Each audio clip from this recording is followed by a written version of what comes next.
How's it going, everybody? Live from the Reese's Senior Bowl in Mobile, Alabama. Day one coming to a close. Kyle Youmans, David Helman here for the draft show and DallasCowboys.com. And Dave, first day of practice in the books. A lot of feeling it out, really, for a lot of these players. A new situation, a new environment. What did you kind of pick up from some of the first practices? It started off with the South, and then the North finished things up. Yeah, okay. I mean, I picked up, the first thing is I thought we were on the Gulf Coast. Like, I mean, look at us. This is not the Gulf Coast. We're not exaggerating. It's freezing here at Ladd-Peebles Stadium. No, but seriously, okay, what did we talk about last week on the draft show heading into this? It was this loaded receiver class, right? 100%. And while we were setting up to do this video, what were we talking about is the cornerbacks on this South team, I think, kind of took the show. Dane Jackson from Pitt, Darnay Holmes from UCLA, just covering everybody out here. And, I mean, this is the star-studded receiver class. You got Colin Johnson and Devin Duvernay from Texas. These are the big names to know, and I thought they handled their own. Dane Jackson in particular, I counted 3 pass breakups. He was bullying people out here. And listen, you know, I haven't had a chance to watch all 100 of the guys out here. This is a guy I wasn't familiar with who I thought had a really, really great showing on the first day. Well, I think in the first practice, a lot of the talent was on the defensive side that we were going to look at in terms of potential Cowboy pickups, and we saw the safety position really held down by Kyle Duggar. Now, Ashton Davis from California did not practice. He had some issues with a groin surgery earlier in the week. Not to cut you off, but it's trying to stay positive, but it's a bummer how many of the medical guys have been, you know, it's been a story here. Brandon Ayuk from Ashton Arizona Davis, State. Brandon Ayuk, the receiver from Arizona State. Christian Fulton, my guy from LSU. Talking about some of the really heavy hitters on this roster that just aren't going to be able to practice.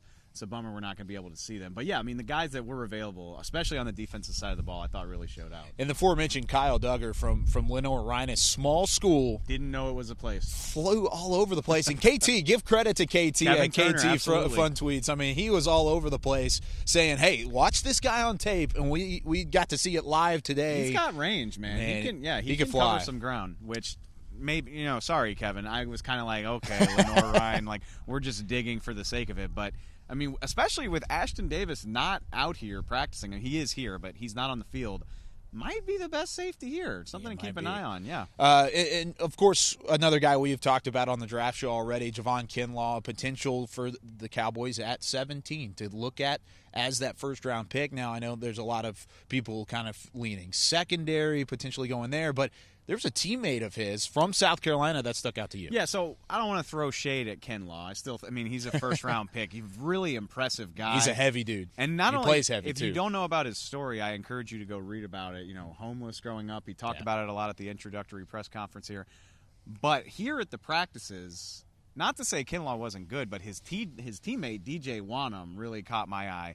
Maybe it's because I knew what he did at the weigh-in this morning. Clocked in at 6'5", 247, Oof. Just really impressive looking, and I thought he had some good bend out here. Looked up his stats during practice. He had 4.5 sacks for South Carolina playing with Kinlaw last year. That's a guy that I want to see more of because from what I saw, he had some really good power. Like I said, he's clearly got the size, but I thought he bent really well for a guy his size. So I'm really intrigued to see more of him. In terms of the North practice, I know there were a lot of eyes on Neville Gallimore out of Oklahoma. What did you think about him and that defensive line and the pass rush that you were able to see from him, or even just the overall performance that he had? You know, and again, not trying to throw shade, the main impression that I got from the North practice was the offensive line. Yeah. Well, it seemed like they were really handling their own. His name escapes me. I hate myself. But Michigan center, number 74 out here, seemed to play really well, handled that interior pressure really well. Now, one thing also with that second practice with the Northern team, we talk about the wide receivers. Yeah. Michael Pittman Jr. was out there. He was playing quite well. Denzel Mims had a couple impressive plays as well. Prochet, as a returner, looked really good as well. They did some special teams in there. Anybody kind of stand out to you, even from a quarterback perspective? I know a lot of people are kind of circling Anthony Gordon as a guy as a real late potential for the Cowboys, maybe as a backup. And we brought him up in the Senior Bowl preview. I really liked him.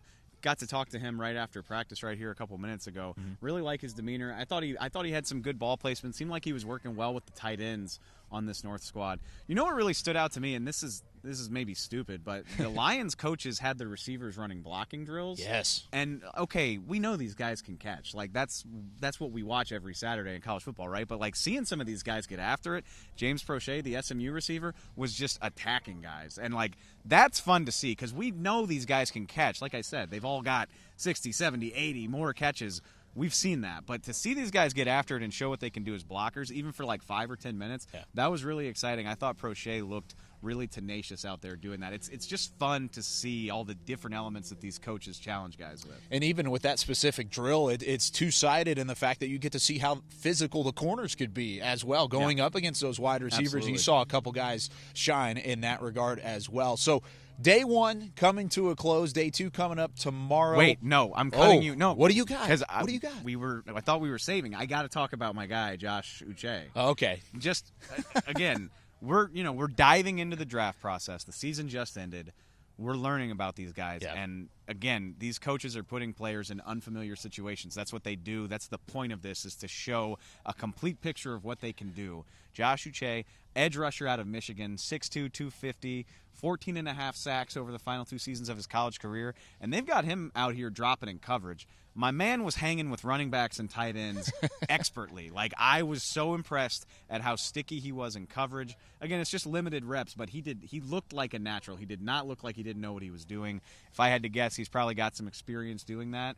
And we know he can rush the passer. He did it in the Big Ten.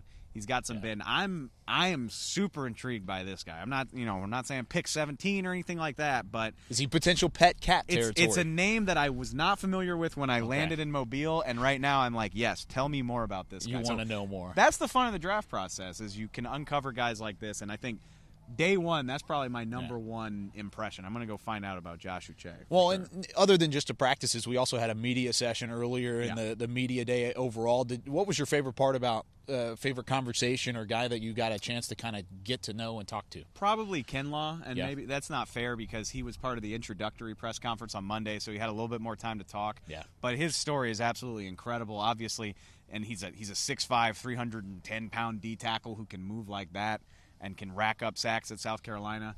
Said he loves to play 3 technique. I'm sure that's exciting for Cowboys fans to hear. So he's kind of stolen the show to this point, but to that point, there's going to be dozens of other guys who have their opportunity over the next few days. Practice is coming up tomorrow. 12:30 is the first practice. We'll give you a report after each of the practices tomorrow, and then the draft show comes back live at you on Thursday at 11 o'clock. Live here from Mobile, Alabama. It's going to be a lot of fun. The week's just getting underway, the draft process, as well as the draft does start here in Mobile. For Dave Helman, I'm Kyle Youmans for DallasCowboys.com and the Draft Show. We'll see you next time.